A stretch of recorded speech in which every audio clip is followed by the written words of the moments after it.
Komisi Pemilihan Umum Kabupaten Buleleng, Bali melakukan pencocokan surat suara pemilu 2019 di gudang KPU Singaraja. Hal ini dilakukan untuk mengantisipasi kesalahan nama sesuai kesepakatan DCT. BRS 5D Rawa. Surat suara yang ukurannya hampir menyamai koran harian tersebut dicocokkan terkait nama masing-masing caleg dari setiap partai peserta pemilu. Pencocokan tersebut mendapat pengawasan dari Bawaslu Buleleng dan pihak kepolisian Polres Buleleng.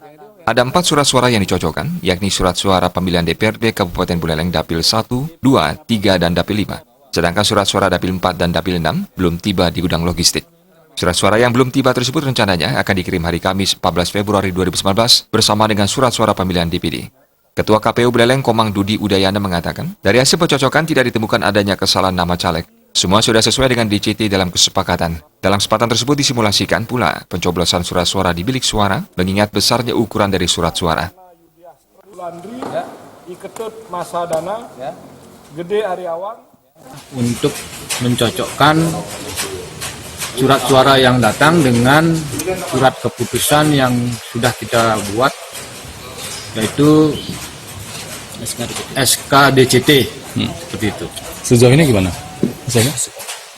Untuk Ada temuan? hasil daripada kegiatan ini mengecek dan dengan Bawaslu dan kepolisian, dan semua bisa terlaksana dengan baik, tidak ada perbedaan yang kita temukan. Itu berapa banyak, Bi, totalnya calegnya itu? Ada? Caleg 445. 45 ya? Semua seluruh partai dari... Seluruh partai di Kabupaten Buleleng. Dengan ukuran sebegitu besar surat suaranya, Tadi disimulasikan gimana? gimana nanti? Cukup nggak dengan lebar surat suara? Nanti kita akan lakukan sosialisasi pada awal-awal pencoblosan. Setelah semua surat suara tiba di gudang logistik, KPU Buleleng akan melanjutkan ke tahap pensortiran dan pelipatan surat suara. Komang Yuda, Bali TV.